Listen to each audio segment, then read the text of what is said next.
Hey everyone, now we are going to get onto the hair, which is going to be pretty exciting. So let's get started. So her hair is going to be more of a purplish color. I'm going to just zoom in here and I'm just going to be showing you what I'm going to be using for these colors.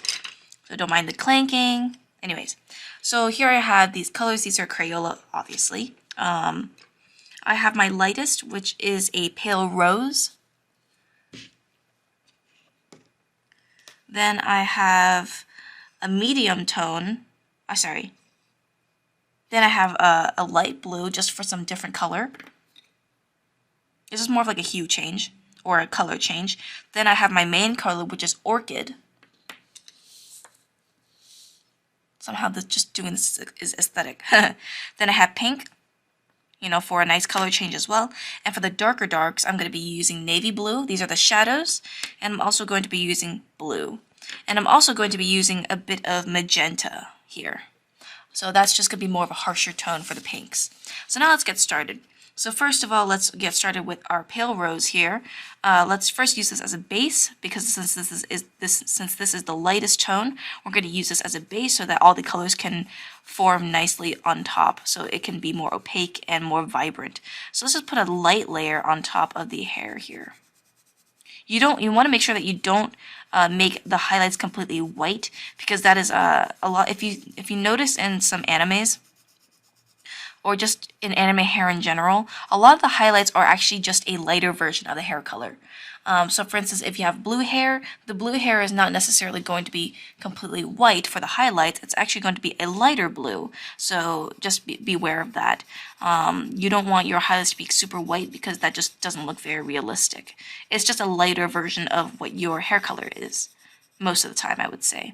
If it's an extreme light, if there's sun or light directly shining on top of your head, then that's a different story. Then you want to go and put some really extreme whites. But that's very sparse, so don't do that very often. Since we are doing a moderate lighting here, we're going to be just doing a classic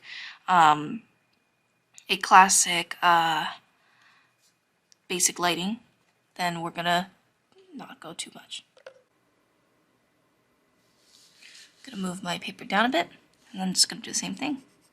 Color it very lightly, just enough that you can see some color.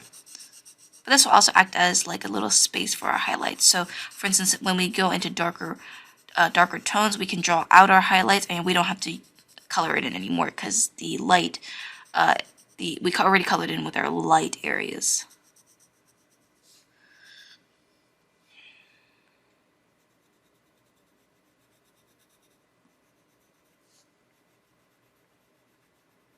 Not only that, but I want to also mention that the smaller you make your drawings, the grainier your image is going to look because of the color pencils. Since color pencils are grainy in general, you want to make your drawings a lot bigger than this. I'm only doing it this size because it's easiest to see with the camera that I have. So if I were you, I would probably make it even bigger if you want a less grainy appearance for your illustration. This looks grainy to me in person, but I'm not entirely sure if it looks grainy in the camera, but we'll just have to see. I don't think it does, which is a good thing. So once we have all this done, all this nice and colored, we can go ahead and take let's see here. Actually, rather than a light blue, I'm not going to use a light blue. Rather, instead, I'm going to be using a mauve. So this would be a nice, color to use. Yeah, this is a good next step. So in this situation, I'm going to draw in my highlights. So I'm going to just, draw some zigzags here, kind of make some nice little grooves here. So if you can see it, I'm going to zoom in a little bit closer. So you can see these little lines here. I'm kind of just drawing them in, vary in the shapes. You can use a zigzag in different ways. You can also make some areas bigger, some areas smaller. Either way, just make sure it's nice and has some nice highlights.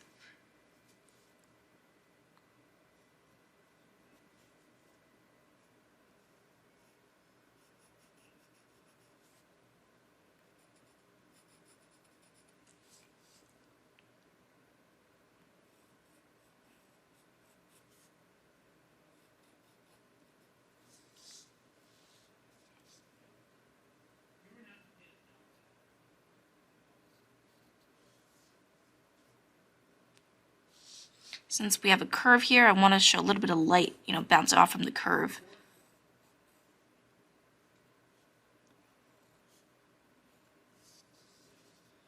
So once our highlights are done, then we're going to cover everything with this mauve. So everything except where the highlights were, we're going to cover in this mauve color.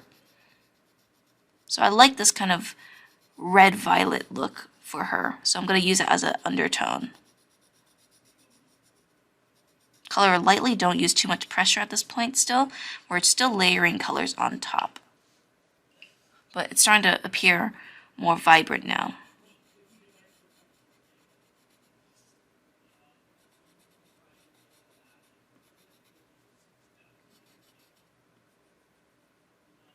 If you want, you can also make the eyebrows just a little bit darker as well, so you can, differentiate them from the hair.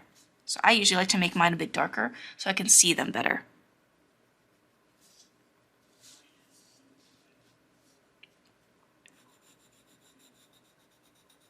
So when we leave the highlights, then we can, see where the light and the dark is.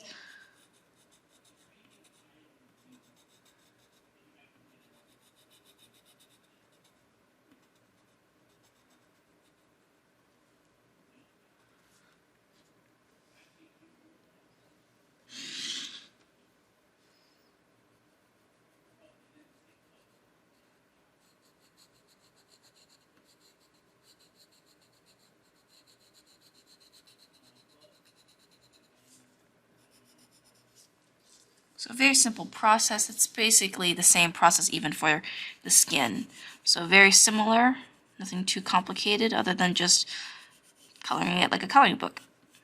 So make sure you keep the pressure pretty smooth and not, don't press too hard on some areas, don't press too light on some other areas, or else it will look uneven. So you want to make sure that your pressure looks similar to the rest of the image.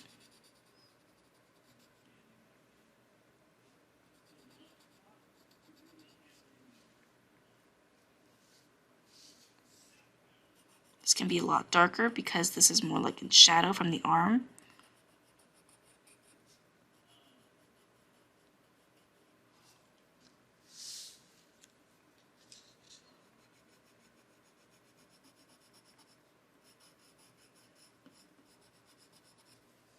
Let's just add a little bit more density in some of these colors here, just to kind of pop the highlights out a little bit more. So let's go around the edges here, around the tops, near the highlights where you can see it most. I like to add darkness around the highlights just because it's easier to see. So I like adding it there, and it kind of also blends in everything else too.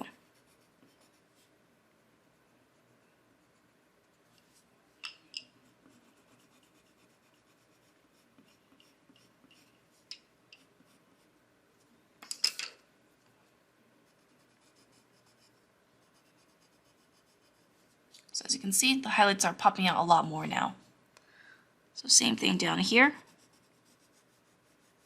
So as you can see, I didn't have to I don't have to add white anymore because my base color already fills in that highlight role for me.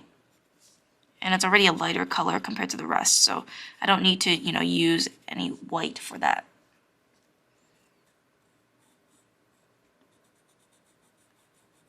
You can also use this time to also add a little bit more strands within the hair. So adding some more, kind of blocking in some shadows here and there, adding some more strands here and there, just to kind of flesh out the hair a little bit more. So if you press too hard, for example, it's harder to, remove that. So always start light, as always. So far so good. Let's do the same thing for the bottom.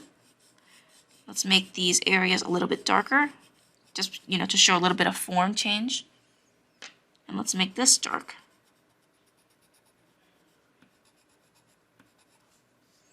So we're adding more value or more shadows into the hair. Rather than using line work, we just use shadows. So that's another way to do things.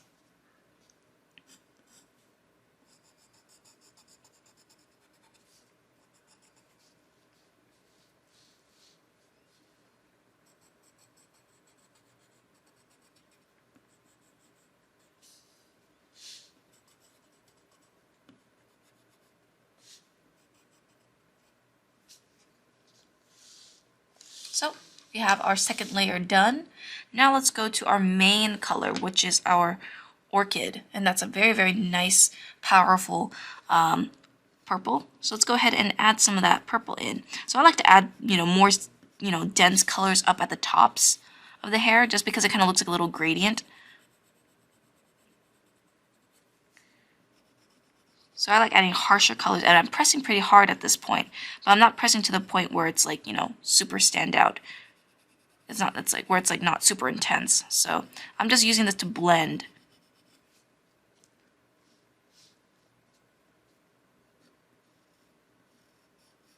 So I'm also using this as shadows as well, so adding more intensity with shadow as well. I'm leaving the highlights alone, so that it doesn't get confused with anything else. You want to make sure that your lights and your darks are separate, so that it doesn't look so muddy.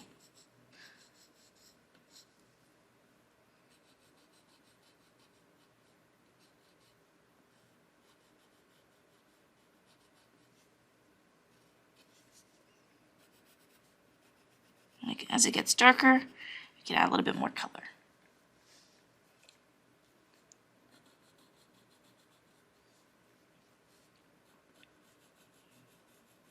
You can also add more strands using this. So adding some more depth, more sides to our hair.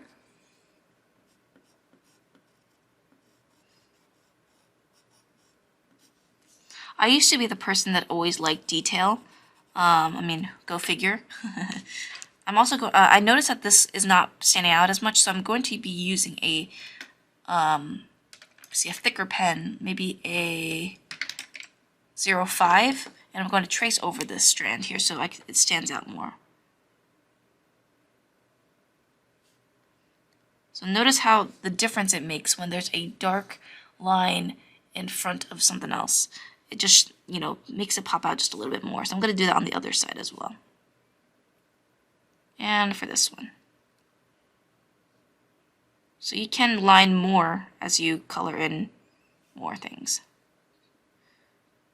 Same with this strand here. It needs to be a little bit thicker so it can stand out. That's the power of line work, The thicker you make some things, don't overdo it by the way, the thicker you make some things, the more it will stand out. So I'm only, going along the borders, nothing else. There, so that stands out a little bit more now. So I'm just going to continue coloring.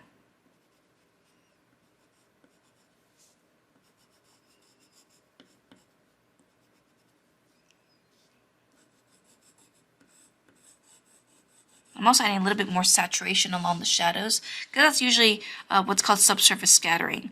Now, subsurface scattering is when the light kind of passes through an object and the color starts radiating through, as if it's almost like transparent. So a good example of it is leaves.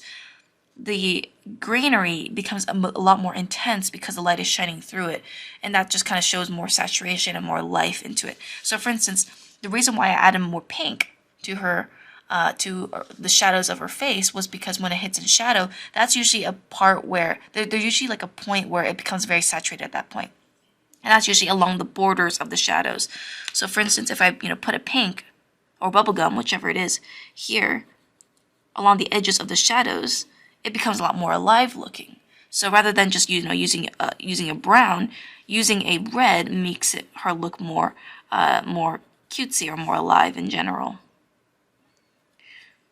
And I also want to add some white gel pens along her cheeks. It's just more like an additive thing. And I just want to add that there.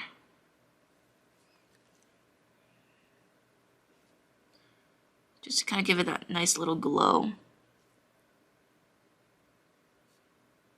You can also add a little bit of it on the nose here.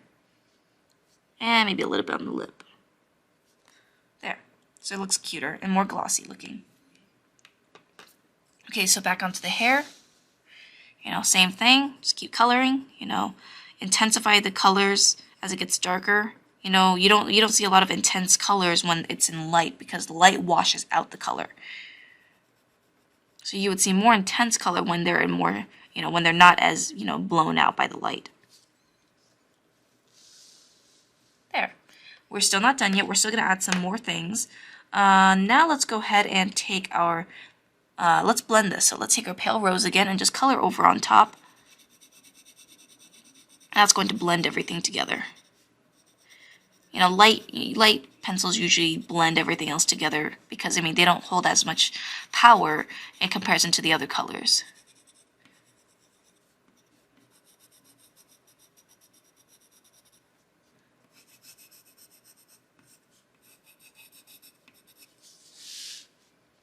So it becomes a little bit smoother now.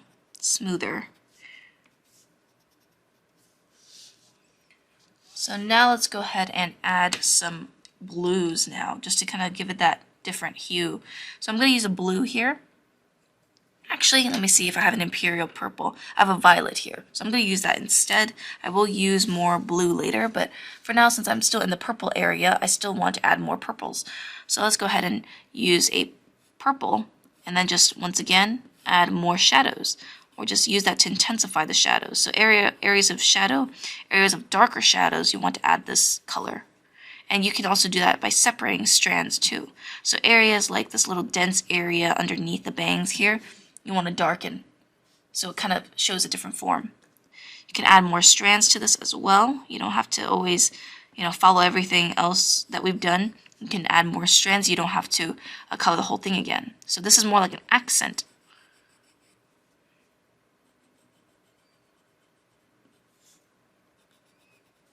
And with colored pencils, it works a little bit differently with paint. Usually when it comes to paint, you would do complementary colors as darks. In this color, in color pencil, since we don't really, it doesn't really mix very well unless it's like heavily blended. It's better to use like colors that are similar but still hold like a different hue and a different value. So what I mean by that is, you know, if you, for instance, I'm using this color here, it's not necessarily the, you know, the exact darker version of purple.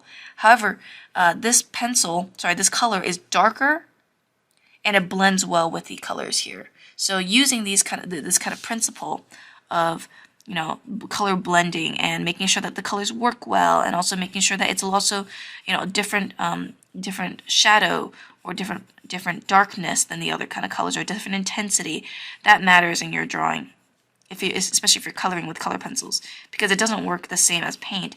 Paint, you can mix colors. You can you can physically mix it and then paint that color on top. You know, like in watercolor.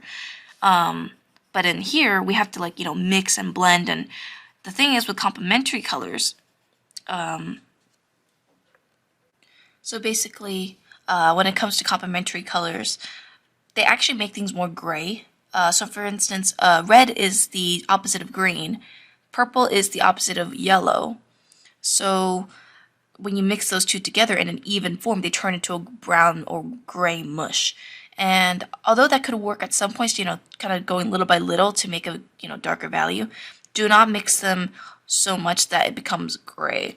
So usually I like using colors, you know, such as these, that are different hues, but they have like a, you know, different value structure to them. They have a different darkness or lightness to them.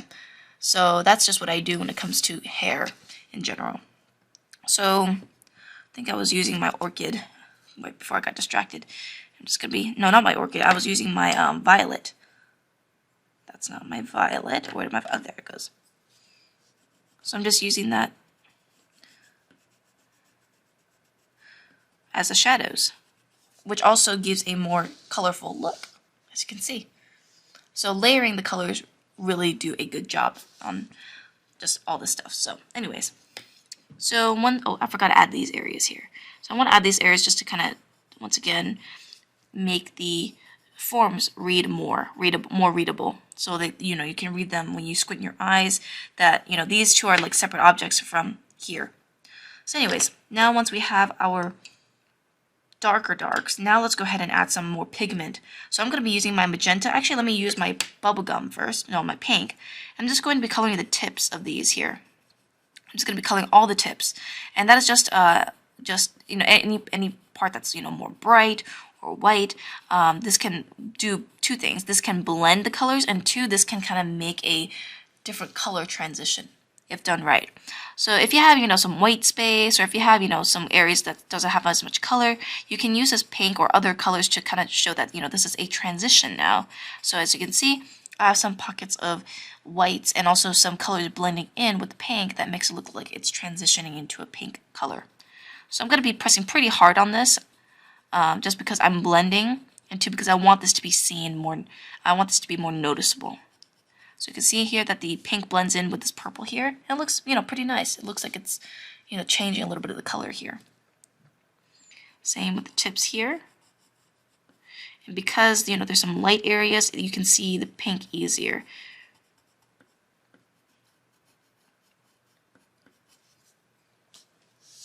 Pretty simple.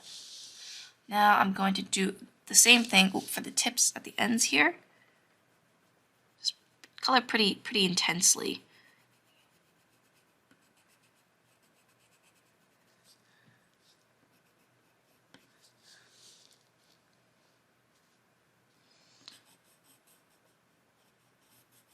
Don't worry if you color over the lines. If it's a light color, it doesn't really matter all that much because it's going to be colored over anyway. So I'm just doing the tips here because I want the tips to be pink.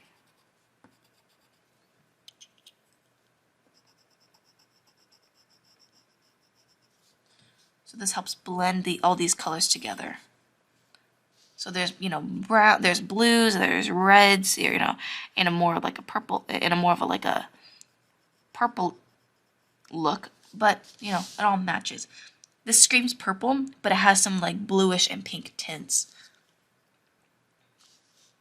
Now let's add some of our magenta, and this will be our more intense pink. So let's go ahead and color in the very ends here, because I want this to be gradient. So I want the harshest color to be at the bottom, just very little. And I'm pressing pretty hard here so I can see the color being activated there.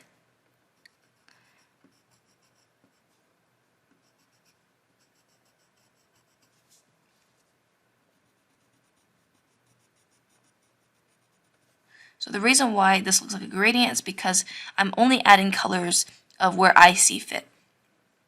This won't be a gradient if I add a color here or everywhere else. This is a gradient because I added this color only in a specific area. So that's how you do gradients. You don't just put them everywhere. You put them in some areas that make it look like it's traveling down into a different color.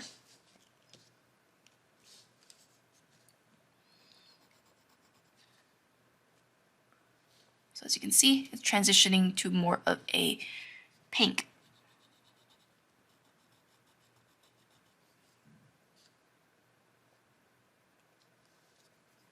Same thing here. This can be at the tips. I still want to see that bright, that light pink there because that's a lighter version of it, or less intense version of it. It's kind of like a transitionary color.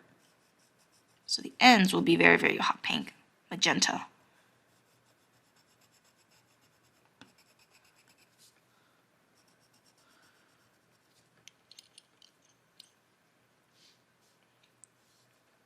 We're almost done here.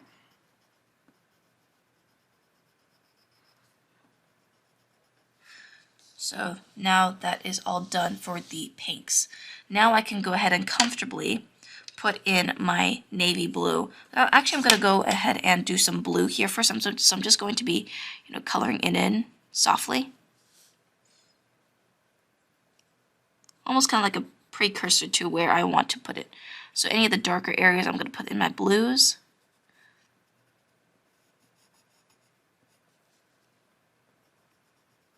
All the dark little corners here, I'm going to put blue.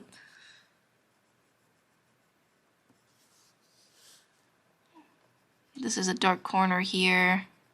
This is a dark corner. So you see how simple, like you can, how nice you can make illustration with these Crayolas. It's actually pretty impressive.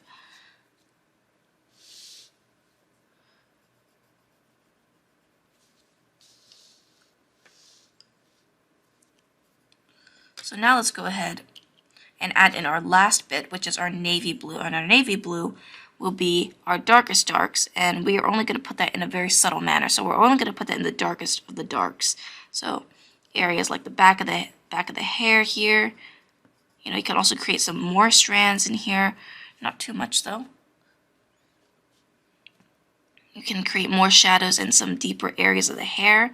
You know, if you want to show more overlap, show more depth, you know, add some of the shadows in here. And that will separate the values in there.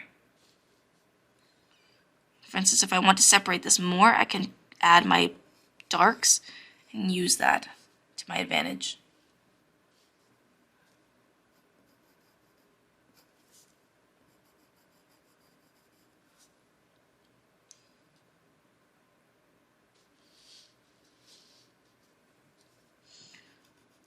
You have your darkest dark here and here. And where the clothing is, overlapping on top, you have one here that I want to separate. I want to separate this strand, so I'm making this part darker.